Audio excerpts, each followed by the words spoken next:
什么是认知？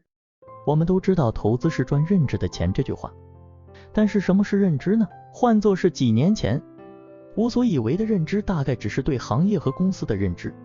不过随着经历的增长，就慢慢发现投资世界中远远不只是这些个从事生产或服务的公司，更包括着形形色色的人，以及由人所制定的关于各种各样的规则，还包括对实践的认知。因此在这里我将投资世界的认知分为4种类型：人性认知、市场认知、企业认知和实践认知。接下来我们一一解读。1. 对人性的认知。企业的背后是人，企业满足的是人的需求，市场参与者是人，市场规则也是人在实践中逐步建立起来的，而人也是各类实践的主体，人的具体表现决定了实践的效果。所以我们在研究中首先需要把握的就是人以及人性。在股票市场中至少需要知道这么几点。1. 人类是一个想象力丰富的生物，有时候会因为想象而或者恐惧或者贪婪。2. 人们在独处和处于群体中的时候，在理性程度上会有很大的不同，群体常常会降低人们的理性，所以3个臭皮匠不一定敌过1个诸葛亮。3. 正由于群体效应，要做到在恐惧中贪婪，在贪婪中恐惧具有很大的难度。当周边都洋溢着恐惧或者贪婪的时候，人们很难保持独立的思维，甚至意识不到自己在想什么做什么，即便市场情绪没有极端，独立思考也不是。4. 大多数人都会非常关心个人的得失，股价波动所带来的财富值波动会在很大程度上影响人们的心态，并且会唤醒人们的消极想象。5. 人们出于不安全感或者惰性，常常希望接受现成的结论，而不是自己独立思考。以上是对股票市场中的人的认知，另外还需要分析作为需求者的人。任何商业活动都最终依托于人的需求，而人的需求总结来看，主要是物质需求和精神需求。这2种需求的界限往往比较模糊，精神需求往往需要通过物质来寄托，除了音乐、电影等等必须的吃穿住用行，基本的教育和医疗属于物质需求，而超出界限的需求则带有精神需求的意味了，比如几万块钱的衣服和几百块钱的衣服，在有用性的角度并没有太大的差别，即便是有差异，也无法解释这巨大的价差，而更多的是精神方面差异，诸如身份的象征、炫耀、虚荣等等。另外，白酒更是一种接近纯精神的消费品，除了作为炒菜、消毒的用途之外，区分物质和精神需求具有一定的实践意义，这要求我们从更本质的角度思考问题。有时候当我们自己不需要某种东西的时候，就很难理解这种东西存在的基础，也就容易生出许多怀疑。比如对白酒，很多人可能就觉得身边的人都不喝酒，其实跟我们的父母辈无法理解电子游戏一样。2. 对市场的认知。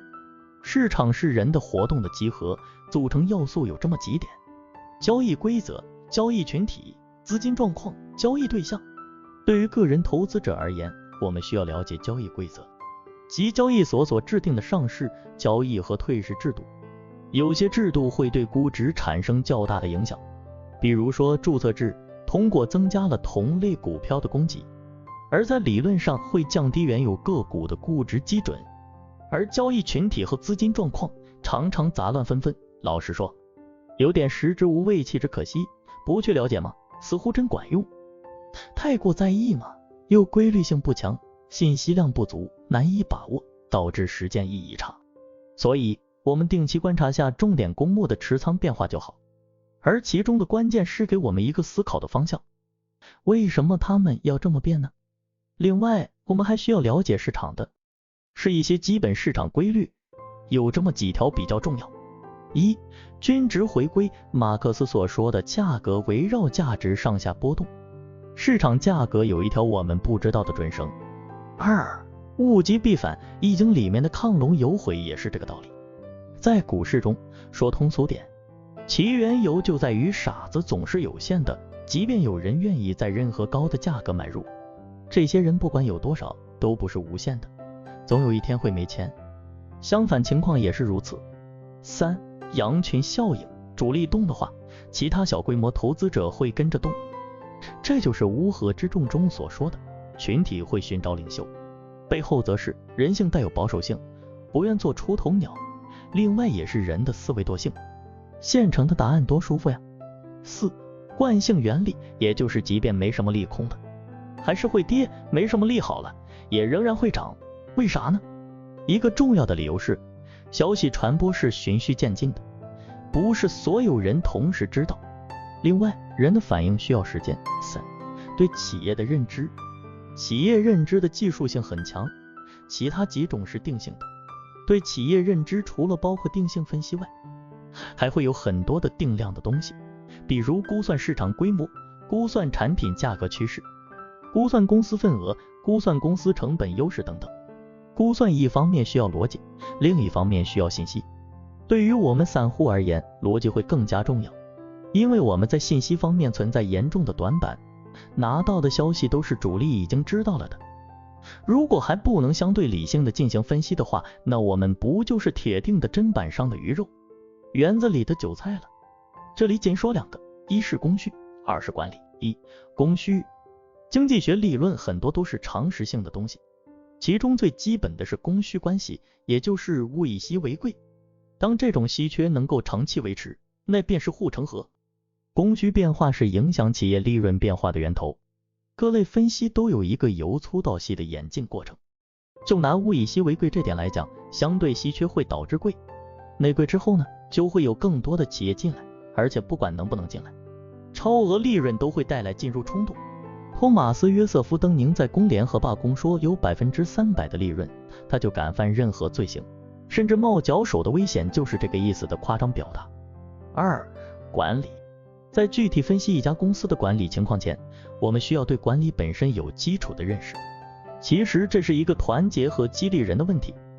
由于社会是金字塔的结构，我们绝大多数人都是被雇佣者，也就是那个被团结和激励的对象。因此我们都会想这么一个问题，我凭啥为老板卖力呢？基本上2点，一是经济奖励，给的票子足够多；二是成就感和被尊重感。对于后者，想想武器给士兵吸脓血。一个优秀的管理者都有识人之能，将正确的人放在正确的位置，并且不吝惜采帛爵位等奖励，也不是随便花钱，要用在刀刃上。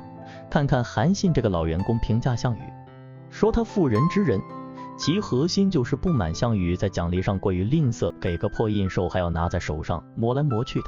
比较项羽和刘邦的用人情况，对理解管理很有帮助。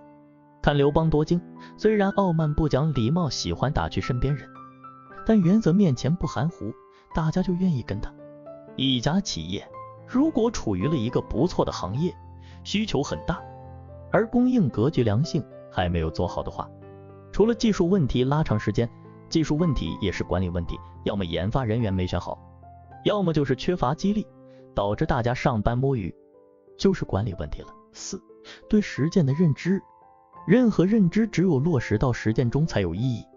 成功的实践需要正确的认知，要酿好酒，需要懂酿造的方法，要造芯片，要懂得基本的半导体知识等等。对于投资而言，这里面涉及的知识不是单一维度的，不过我们也没必要去管什么经济学、管理学、心理学、哲学等学科分类。听到过一种说法，就是当认知却不能很好的实践的时候，那就是认知还有所缺陷。这种说法没有问题，但是因为具有一定的片面性，所以会产生误导，即让人认为通过提升认知就可以更好的实践，或者是实践问题只能通过认知来解决。认知当然能够解决部分实践问题，但是绝非全部问题。实践问题常常需要在实践中去解决。就像弹琴，知道怎么弹，难道就能够弹得很好以及成为名家吗？显然不行，长期的训练是不可避免的。同样，投资的理念、策略、估值方法等等都已经理论化了，但是必须有足够多的成功的实践。实践需要有稳定的心态的支持，还需要信心，越有成绩就越自信，越自信就更能有成功的实践。